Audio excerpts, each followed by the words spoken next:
Салют, people! З вами Human, мінус один окупант, мінус один колаборант і, як завжди, ковточок смачної та корисної інформації для вас. Так, це воно.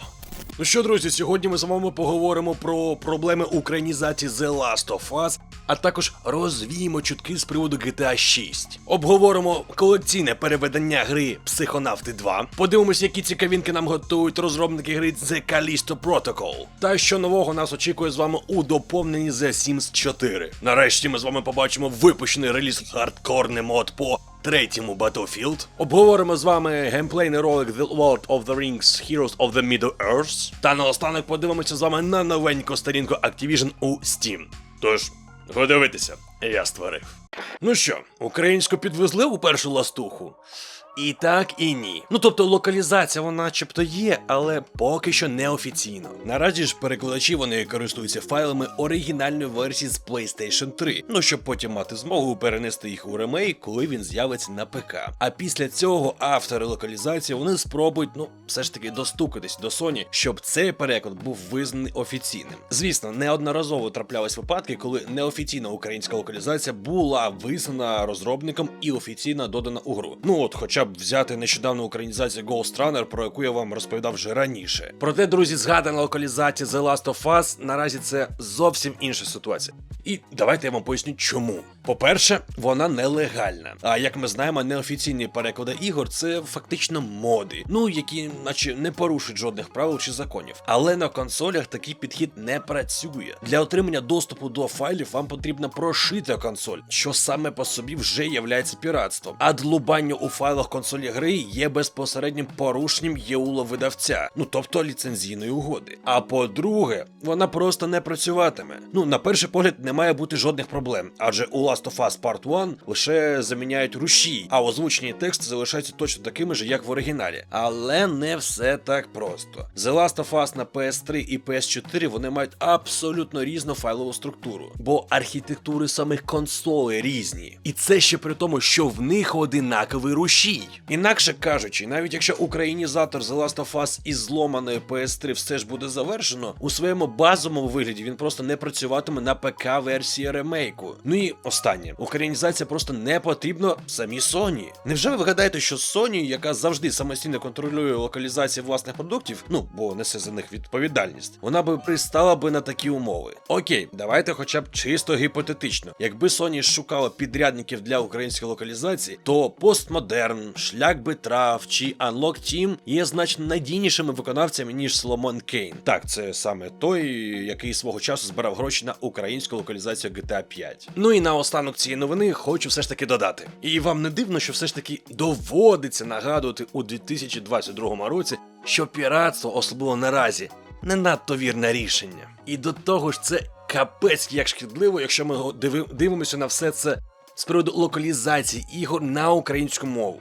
Я вже не кажу навіть за озвучення, а хоча б за субтитри. Тож порада тут одна. Ігри реально потрібно купувати. Якщо ми хочемо з вами бачити українську мову, починаючи хоча б із субтитрів у різних іграх.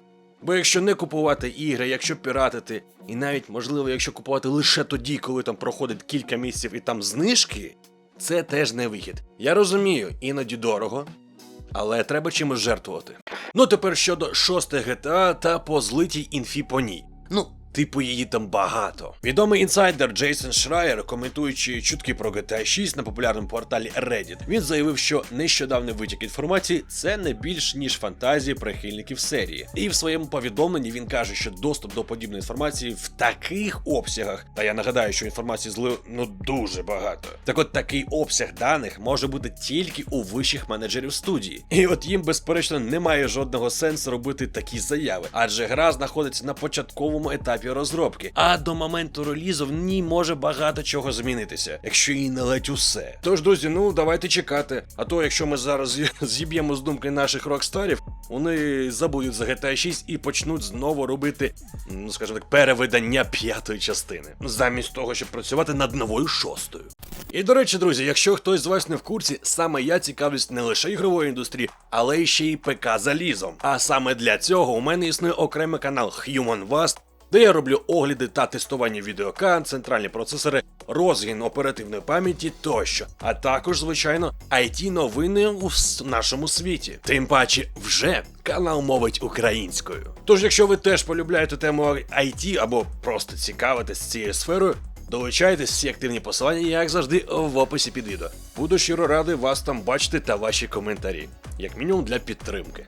Для тих, хто не знав, розповідаю. Ну а для тих, хто забув, нагадую, що гра Psychonauts 2, вона розповідає про пригоди Розпутіна, головного героя першої частини. І нині він працює в міжнародній організації екстрасенсорного шпигунства та розслідує викрадення керівника контори. І це гра, яка вийшла майже рік тому, ще у серпні 2021 року. А от нещодавно розробники Double Fine та IM8-Bit сказали, що готують до переведення гри у фізичному форматі. Ну, щоб любителі колекціонування ігрових коробок могли мати фізичну копію гри. Наразі ж студія вже планує випустити фізичну версію і саме для PlayStation 4. Хоча вона також буде сумісна із PlayStation 5, а також з Xbox SX та One. До речі, колекційна версія, вона включатиме в себе дві гри: Psychonauts 2 із доповненням Motherload Edition та оригінальні Psychonauts на окремих дисках. Тож, таким чином, гравці у нас отримують доступ до всіх внутрішньоігрових плюшок Psychonauts 2, а також доступ до ексклюзивного видання першої гри. Окрім того, ще плакат, що світиться у темряві, ящик для зберігання та багато іншого. Але наразі невідомо, коли можна буде купити колекційну версію в Україні. Проте стало відомо, що в Росії в магазину Steam зникла навіть електронна версія гри, що, звичайно, дуже обурило російських користувачів. Власне, як і будь-що в цьому світі. А вся справа в тому, що видавцем гри виступає Xbox Game Studios, яка припиняє свою діяльність на території Російської Федерації, як і весь бізнес Microsoft загалом. Проте давайте залишимо цю новину в спокій і перейдемо з вами до нової гри горору. Ще минулого місяця розробник Striking Distance Studios поділився парочкою геймплейних відеороликів майбутнього горору The Callisto Protocol. В одному з таких представлених роликів творець Dead Space розповідає про походження своєї майбутньої гри та процес її розробки. А під час інтерв'ю показуються невеликі фрагменти ігрового процесу з битвами та прогулянками по локаціях. І я вам нагадую, що це вже не перше інтерв'ю Скофілда щодо, скажімо так, духовного спадкоємця Dead Space. Раніше він вже спілкувався з ігровими порталами та розповів кілька цікавих подробиць. Ну, наприклад, що майбутній горор буде жорстокішим, а кількість типів противників виявиться близько 10. Ну а реліз же самої гри The Callisto Protocol буде вже 2 грудня цього року на ПК, на PS4, 5, Xbox One, S та X. І, до речі, щодо цін на цю гру. Вже вона продається у Steam за 800 гривень, в GOG немає, в Epic Games Store за 850, тобто дорожче. Ну, якщо ми дивимося, скільки воно стоїть на консолях, то це жесть. PS4 за 60 баксів, PS5 за 70. Ось така історія. А, і до речі, друзі, я робив україномовну озвучку трейлеру по цій грі, тож якщо вам цікаво, ви можете долучитися на моєму каналі. Там є списки відтворення по трейлерам українських, тож можете подивитись. Вийшло непогано. Дякую всім своїм підписникам, які знаходяться на Patreon, як олдам, якщо вже так можна сказати, так і новачкам. Ви допомагаєте, друзі, наразі, без перебільшень, тримати цей проєкт на плаву. Ну а коли настане більше, дай Боже, то ще й будете напряму впливати на кількість контенту та на його якість. Тож вам окрема щира вдяка. Ну а хто не знав, що наразі є нагода, то ви можете також долучитися та підтримати мене через підписку на Patreon. Тим паче, що таким чином ви будете отримати ще й додатковий контент, який має доступ лише ті люди, які підписані на Patreon. Або можете просто скористатися звичайним донатом по типу Donatello, прямими переводами грошей і таке інше. Якщо хочете підтримати. Що б ви не обрали, навіть якщо просто перегляди, я вам за це щиро вдячний. Ну, думаю, всі колись грали або хоча б чули про симулятор життя гри Sims. А у нас тут ще й анонс цікавого оновлення геймплею.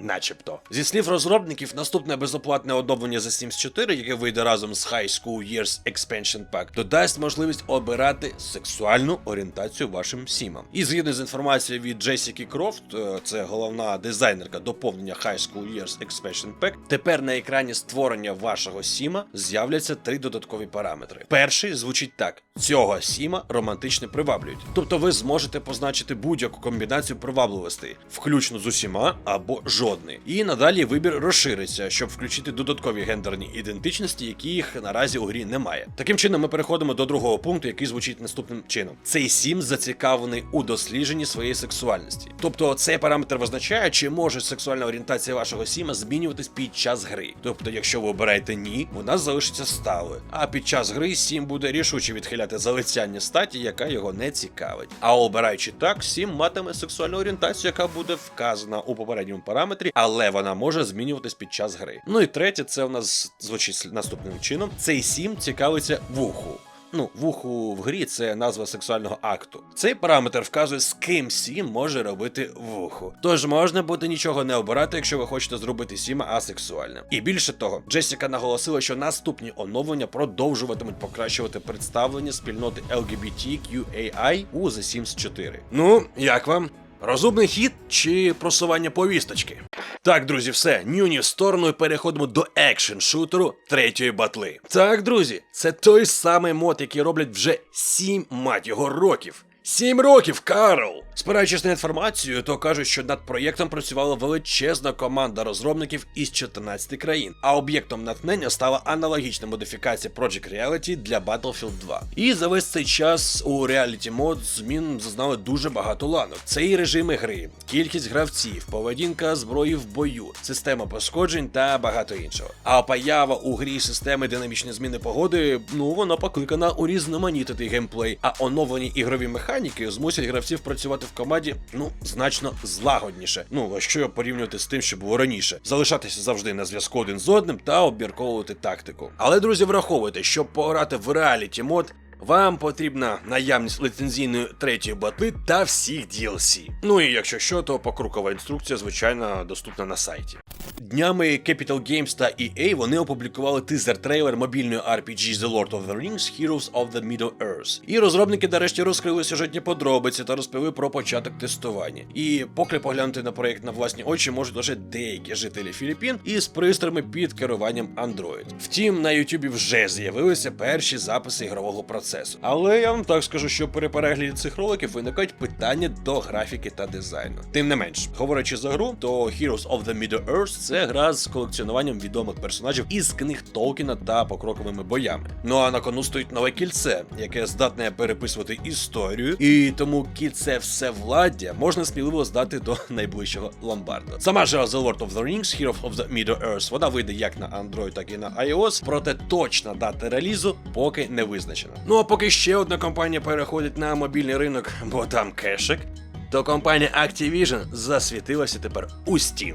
Так, друзі, це сталося і не пройшло й 10 років. Один із провідних видавців та розробник ігор Activision вже скоро, хоча можливо і вже, я не знаю, коли виходить ролик, коли ви його дивитесь, стане частиною Microsoft. Нещодавно відбулось завершення найбільшої угоди в ігровій індустрії. І так, фанати виявили появу офіційної сторінки видавця у Steam. І як ви певно знаєте, в останні роки Activision надавала можливість купити всі свої великі релізи через сервіс Battle.net. Але тепер ми бачимо, що це зміниться. Проте поки не ясно, чи додаватиме компанія останні випущені ігри на ПК у Steam, або не буде додавати. Однак у Steam Database було виявлено імовірну сторінку платформера Crash Bandicoot 4 It's About Time, яка отримала кілька оновлень з початку липня. Можливо, видавець готує гру до появи у сервісі Valve. І окрім цього, нам уже відомо, що у Steam цього року повернеться серія Call of Duty зі своєю новою основною частиною Modern Warfare 2. І реліз якої, до речі, відбудеться вже 28 жовтня. А наразі, друзі, у мене для вас на сьогодні все. Я вам щиро вдячний за вашу підтримку на YouTube та на Патреоні.